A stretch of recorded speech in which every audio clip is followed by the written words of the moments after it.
the national crisis, featuring religious leaders and political leaders on the thick topic, who is to be blamed. Militantism, brigandism, hooliganism, terrorism mars and impedes the growth of any nation economically. You say, in this country, you are referring to some people as cabal. Who are these cabal? What is the meaning of cabal? Cabal is a mountain or a hill that people cannot reach. That is very easy, is very, very tedious, it's very difficult for you to reach there. So we are not saying that those people, they are untouchable, they are unquestionable, they are unreachable. Who are these people? Are they ghosts? Are they God? No! No, this is the country we are today. Where is that fear to rule this country? The fear of God. Somebody who does not fear God, tell me, how can that very person fear his fellow human being? Is it possible? And all of us, we are human beings, the same citizen of this country. The way you were born in this country, the same way I was born in this country. The right, the legitimate right you have in this country, the same legitimate right I have in this country. Now some people are now sitting on something that belongs to everybody. Now to question them, we're now saying that, okay, they are cabal, we cannot reach them, we cannot question them. They cannot be brought to book. I remember during the period of Oputa panel, as many of those who were appearing before the Oputa panel to question them, to find out what is going on, all this stuff, some people still find it difficult that they cannot go. They still look at themselves that they are too big than this country, Nigeria, that nobody can question them. Look at the issue of Boko Haram, what do we call it? Boko Haram. Boko Haram. The people behind the Boko Haram, are they ghosts? Eh? Why are we deceiving ourselves? These are the crises the corruption has led us into. Why? Because I want to attain power. They don't give me opportunity to do what? To grab the power. I am ready to destabilize the country. I am ready to make the country ungovernable for them. Because they are trying to question my past tenure. They are trying to look into my past record. I will not make it possible for them. When I create crisis, I want to see how they will have rest of mind or how they will have time to go into my record.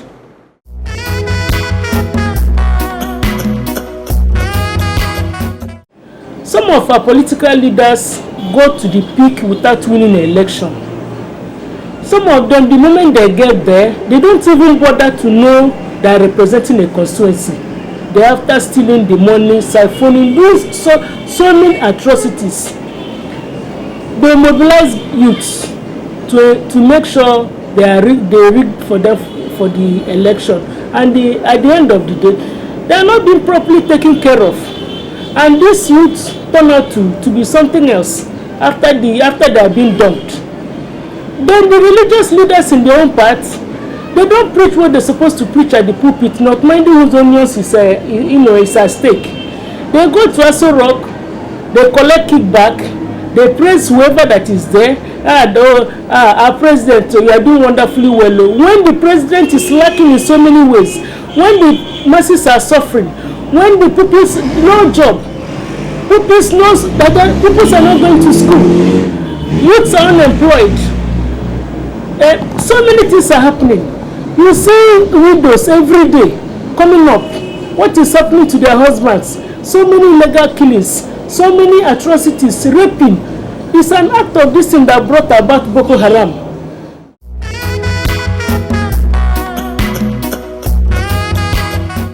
When things are bad, it's from the top, it's not from the bottom.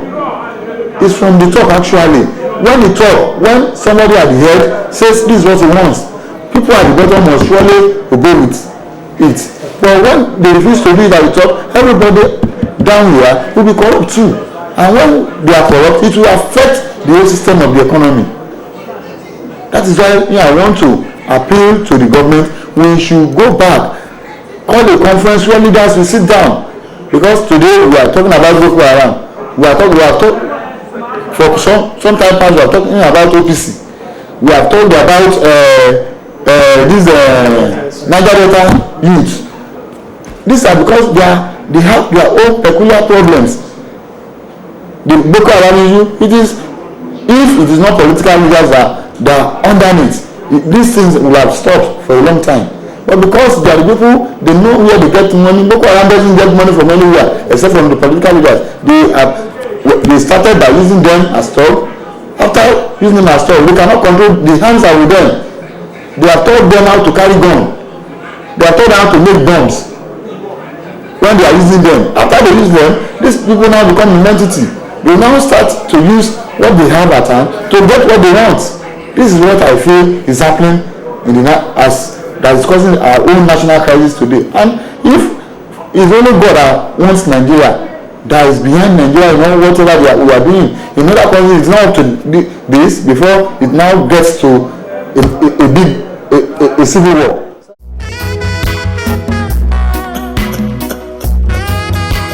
Well, on the government side, there is a lot, because what I'm seeing in government is that they started business that they cannot finish. In fact, them themselves, they are confused, because some of these arms that all these young ones are using for all these fights here and there, most of them have been masterminded by these politicians, and the aim of bringing those arms is now going beyond why they brought those arms, and they cannot be able to stop them again. So that is why a lot, the origin of the crisis is from politics, from political.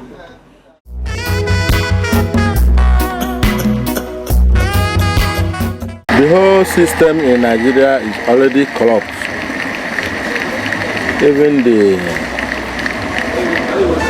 political, religion, but whom to blame is our government. Because today they will tell us they have somebody they caught at hand who stole our money, but we cannot know the end, how they persecute the person. That's when we just go and buy gun, that's end. But if the government, when they get somebody that embezzle our money and persecute him or hang him, I think the other people will learn from them. So the truth matter is from our government, that they are not sincere to us. What they are doing, they know what they are doing. They are not deceiving us.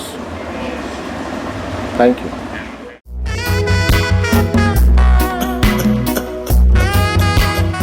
Corruption is that we still lack leaders. Indeed, Nigeria needs a leader who is ready to die for Nigeria. If you are not ready to die for Nigeria, you cannot fight corruption, because corruption is embedded in the foundation of most of the structures of this nation. So until we have a leader who is able to die for Nigeria, corruption will continue to triumph. You know, because corruption thrives in darkness. When something is not clear, then corruption thrives in it. But when we have a leader who is able to expose all the plans, all the hands that are working havoc in the nation. What is Boko Haram? Who has ever told us the program of Boko Haram, who the leaders are, their profile? This thing should be made public. Their pictures should be made public. But we need somebody who can withstand, who can give his life. Of course, like Jesus Christ did in Christianity. If you are not willing to die, you cannot live. So until we have somebody who can die for Nigeria, only then Nigeria can live.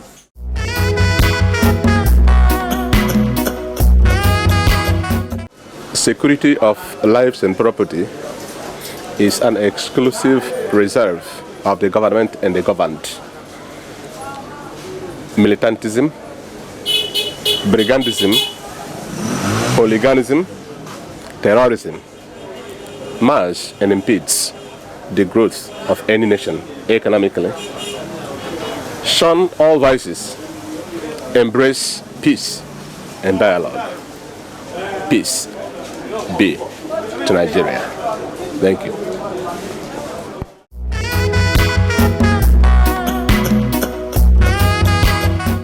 So, but back here in Nigeria, the only problem we have is we glorify riches, and that is the root cause of corruption. We glorify riches.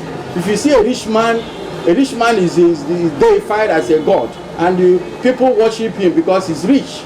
But we don't go to know how he came to amass that wealth. How he came, whether that wealth is blood money. We are talking about blood money. The other day, the police pension fund was embezzled by some people, and actually some members of House of Senate said it was blood money, and I agree with them. It's blood money because these pensioners, they go there to queue up, and at the end of the day they will be asked to go back, that there is no money to pay them, and some of them die in the process. Then some people, because they have been placed in position of authority to guard this money, instead of releasing this money to the appropriate people that are supposed to have this money, they embezzle, they put it into banks. It's blood money. As far as I'm concerned, it's blood money.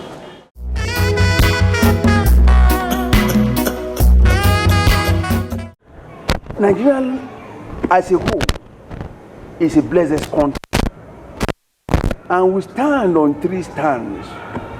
And like the adage says, any pot planted on a 3-legged stand will surely stand.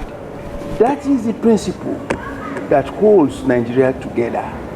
Nigeria is a Trinity country, not a dual country, nor a unity country. Because we are Trinity country, the spirit of Trinity is the guiding force that unites us together. Crisis will come. It will go, not overnight, because it doesn't come overnight. But with time, crisis will surmount all national crises. We should not be afraid of any crisis. You know, crisis is like a force, a resistance. And you know, without resistance, there can be no progress. It is the resistance of the air that moves, allow the plane to move. It is the resistance of the sea that allows the ship to sail. So all this crisis is resistance. And when we overcome them, then we have progress in our nation.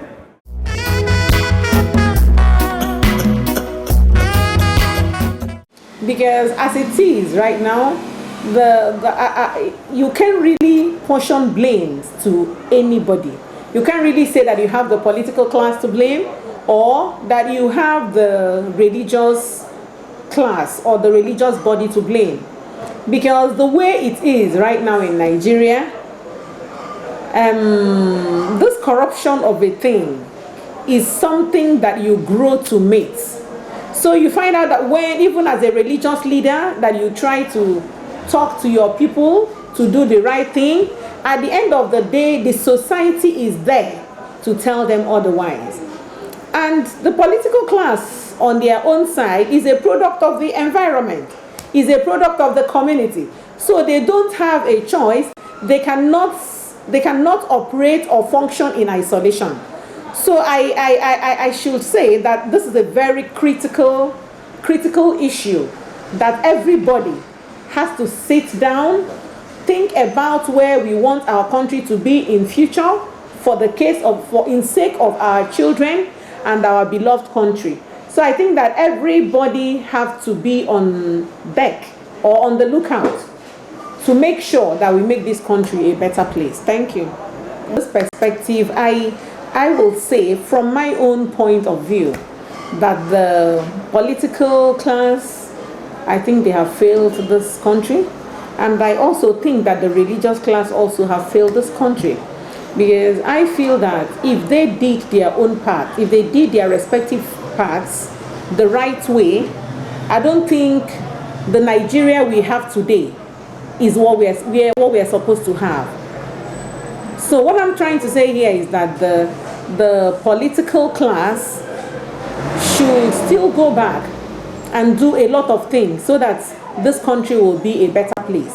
As you rightly said, if they provide the basic amenities for this country, they will keep the restless youths off the streets, and they will make Nigeria a better place.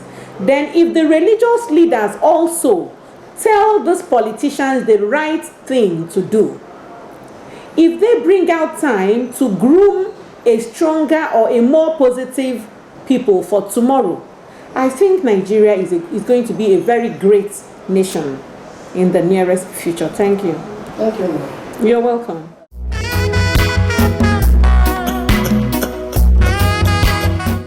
Now listen, all these special assistants and special advisors, they have their own special assistants, special advisors also. Corruption continues. Every one of them will be looking for a way to fill his pocket. And the economy is high. People are dying of hunger and starvation every day. And we'll keep on telling the truth, you are leaders of tomorrow. When will there be leaders of tomorrow? In 1984, when we were in secondary school, we had that we were leaders of tomorrow. That time, Buhari was the president of Nigeria. Today, we are still told that we are leaders of tomorrow. And Buhari is still contesting president when I finish all my schools. So how can we become the leaders of tomorrow when the old ones refuse to leave the stage? So I believe in every sincerity, if we are ready to fight corruption, both political leaders and religious leaders are to blame, because all these leaders belong to one denomination or the other. It is time to say the truth the way it is, and we are serious in fighting this corruption. Thank you. Christ, in Gospel of Mark chapter 16 verse 15, where he tells us to go out and preach the gospel unto the nation. Yeah! Make it gospel, make it gospel, make it gospel, make it gospel, make it gospel, make it gospel. Make it gospel, make it gospel, make it gospel. I am make it gospel. It's a song, make it gospel. Mama, papa, make it gospel.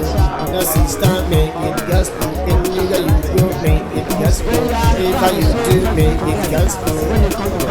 Make it gospel.